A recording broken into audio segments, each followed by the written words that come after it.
Hello! In this video, we will be discussing the history of Project SCP and how it went from underdog to the biggest on the platform.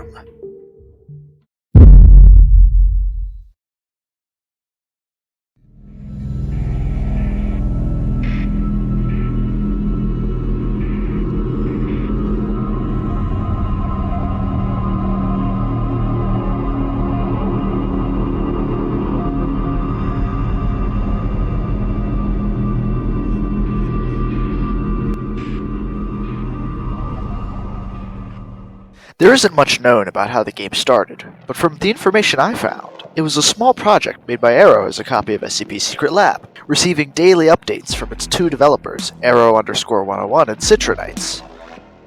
On August 8th, 2020, SCP-173 was added to the game. A day later, so was SCP-106, ammo, and a basic map rework. This is what most updates consisted of.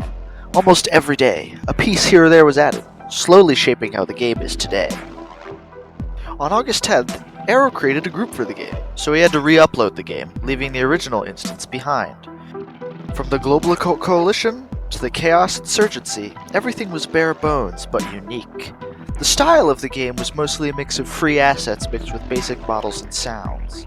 At some point during this time, Franbos 4 joined the development team, and Citronites became a contributor before eventually leaving.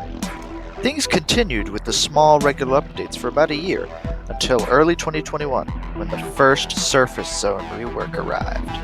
Many regard this era to be the greatest period in Project SCP's history, and whether or not that this is the case, this version of the game had a much different feel from the current iteration.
On March 20th, 2021, the Surface Zone was revamped. This new Surface Zone would be used for a long time.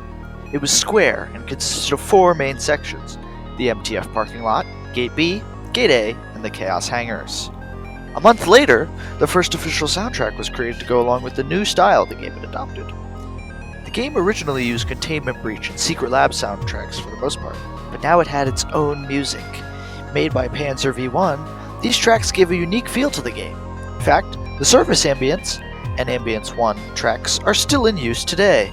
A few months later, one of the lead staff, Praxis Rex, would get fired because of his abuse, having banned multiple people for dumb reasons such as speaking Chinese or Arrow not consulting him before unbanning someone. The admins also fired all of the trial mods he had hired as well, out of fear that they may have been threatened or taught poorly under him. A move which I think was stupid. People made memes about Praxis firing for a while.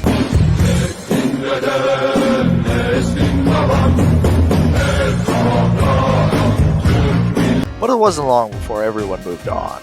Because of his trial mod team getting wiped, they reopened applications for staff a few days later and hired 14 new mods, one of which was me. At least 2 of those hires are still staff today, but most slowly left over time. Right around this time, Arrow decided to host a Project SCP tournament. Players divided into small teams and would compete in a series of events for a large prize. Many memorable events occurred, and it was overall a fun event, resulting in the conspicuous astronaut hat's creation. I have a few videos up on the event, and may make a couple more for those who are interested.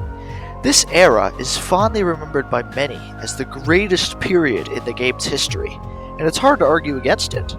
The game had finally found its own style. The community was at its peak, and the game was genuinely fun.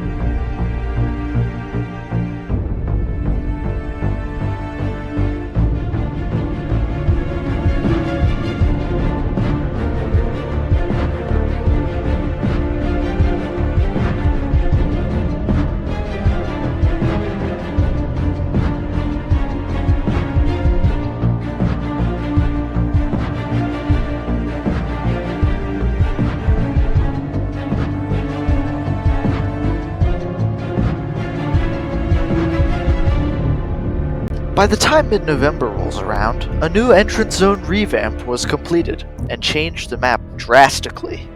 It was no longer empty and maze-like. Now almost every room was unique. The style had also changed from orange to blue by that point, causing the game to stray further from its starting point. A week later, Arrow started up a dev stream. You see, for almost the entire history of the game, there were 3 SCPs that remained unfinished in the admin panel: SCP-079, 939, and 457. A few days after his dev stream, for the first time in over a year, a new SCP had been added, SCP-457. A short while later, Arrows hires a Stowo to make new themes. This is the 3rd OST in the game's history, and teased what was about to come next. Only a few weeks after the new soundtrack was created, the second Surface Zone rework comes out. This was the biggest update in Project SCP history, topping the Mega Patch 1.2.0 update. It added way too much to cover and changed the entire game. The new soundtrack was implemented, melee weapons were added, ammo was reworked for the first time since its addition in 2020, and obviously the surface was remade from the ground up. All guns received changes, all outfits got updated, new rooms all over, and many, many more random features. After the update, however, things went a little bit silent for a few months.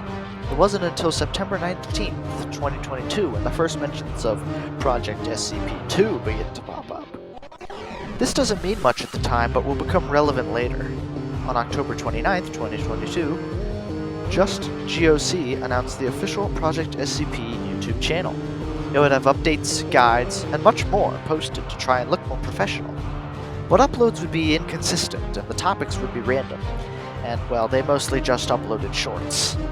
Right as 2023 was beginning, Arrow and Franbos bring an Expia onto the team. They mostly helped out with small patches and tiny updates to keep the game functional and smooth. However, during April, after 11 months of waiting, the next big update arrived. The Unshackled update added another new SCP, SCP-1770, and SCP-1770-1. It also added more rooms, guns, and more.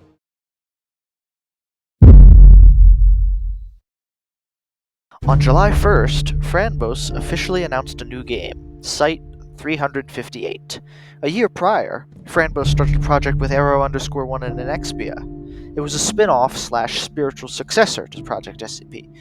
But, due to Arrow's lack of communication and little to no progress contributed from an Expia or Arrow, Franz decided to take it and make it his own project. It would remain completely separate from Project SCP, and it would be what he focused most of his attention to. While he had not officially left Project SCP, he would no longer work on it unless directly requested to. This left an Expia as the only active developer. And this is where we are today. As of 2023, most updates have just been a few minor changes. The most recent update, the Sunburn update, mostly just added new rooms and small features, with the main focus simply being a daytime look for the surface, and an SCP-457 revamp. Franbos is working on his own game, Arrow has been silent, and an Expia has been working, slowly changing things to keep the game running. With the death of our breach, and Facility Lockdown's recent semi-death, Project SCP is the only remaining SCP game for the time being. But slowly, another challenger is working its way up the big leagues. Only time will tell where we will go from there.